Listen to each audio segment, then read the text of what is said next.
পৃথিবীতে মহিলাদেরকে শ্রেষ্ঠ সম্পদ বলা হয়েছে। কারণ কি জানেন তো? পৃথিবীতে মহিলারা হচ্ছে সোনার চাইতে বহু মূল্যবান। পৃথিবীতে মহিলারা হচ্ছে সোনার চাইতে বহু মূল্যবান। আমরা যেমন একটা নাকের একটা কানের সোনাকে, আপনার কানের দুলগুলোকে, গলার হারগুলোকে আমরা কি করি, যখন আমরা কি খুলে দিই, আমরা যেখানে রেখে দিই তা রাখি না। আমরা কি করি, ওই সোনা গহনাটাকে আমরাকে ভালো করে ন্যাকড়া দিয়ে ভালো করে জোড়ে সেই একটা বাক্সের মধ্যে সুন্দর করে গচ্ছিত ভাবে আমরা রেখে দিই। সেই সোনাগুলোকে সেই মহিলারাকে আল্লাহ রাসূল সাল্লাল্লাহু আলাইহি ওয়াসাল্লাম বলেছেন, এই মহিলারা হচ্ছে সোনার চাইতে বহু মূল্যবান। এই মহিলারা পর্দায় অবস্থায় থাকবে। মহিলারা যখন পর্দায় অবস্থায় থাকবে, কেউ আঘাত করতে পারবে না, কেউ হানাহানি করতে পারবে না, কেউ রাহাজানি করতে পারবে না। ওই মহিলার ওপর কেউ চোখ তুলে কথা বলতে পারবে না, আঙ্গুল তুলে কথা বলতে পারবে না। যেই মহিলারা পর্দা অবস্থায় পৃথিবীর মধ্যে চলাফেরা করে, ওই মহিলাদের ওপর কোনো আঙ্গুল তুলে কথা বলার কোনো পুরুষের ক্ষমতা থাকে না, কোনো পুরুষের ক্ষমতা থাকে না। আল্লাহ তাবারক ওয়া তাআলা এই পর্দার সিস্টেম করে দিয়েছেন। আল্লাহ তাবারক ওয়া তাআলা এই পর্দার আল্লাহ রাসূল সাল্লাল্লাহু আলাইহি সাল্লাম এবং আল্লাহ তাবারক ওয়া তাআলা বলেছেন, ওয়া কুল্লিল মুমিনাতি ইয়াগযুদুনা মিন আবসারিহিন্না ওয়া ইহফাজনা ফুরুজাহুন্না। এই পৃথিবীর মহিলারা তোমরা শুনো, তোমরা পৃথিবীতে তোমাদের জিনাতগুলোকে, তোমাদের চেহারাগুলোকে তোমরা মানুষের সামনে প্রকাশ করো না।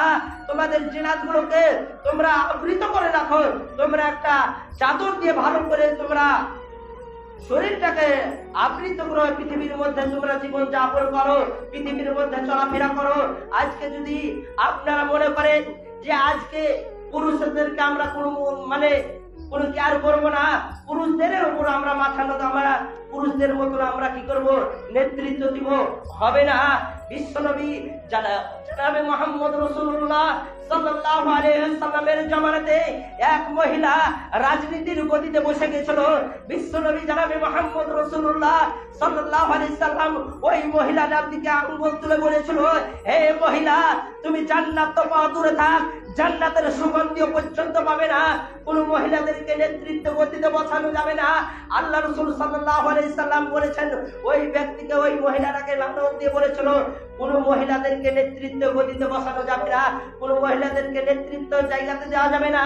মহিলারা মহিলার জায়গাতে থাকবে, মহিলারা মহিলার জায়গাতে থাকবে, বাড়ির মধ্যে আবদ্ধ থাকবে।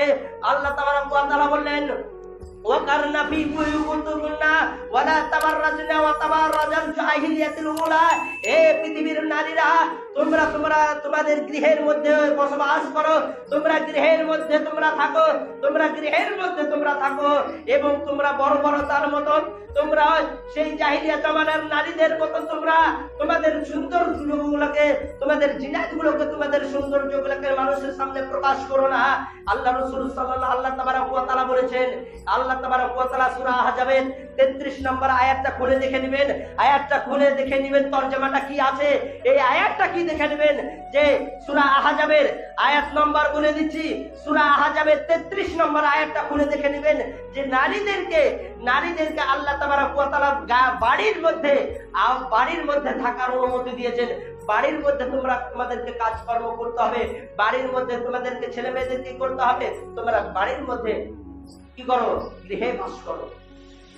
আর যদি আল্লাহ রাসূল সাল্লাল্লাহু আলাইহি সাল্লাম বলেছেন, তোমাদেরকে যদি অতই কোনো দরকার হয়, পরপুরুষ যদি না থাকে, তাহলে তোমাদেরকে কোনো পুরুষের সাহায্য নিয়ে তাদেরকে কি করতে হবে, কোনো কাজকর্ম করতে হবে।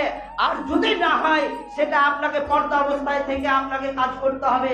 পৃথিবীর মধ্যে অর্ধনগ্ন পোশাক পরে আপনি পৃথিবীর মধ্যে চলাফেরা করতে পারবেন না। সম্মানিত উপস্থিতি, যে সমস্ত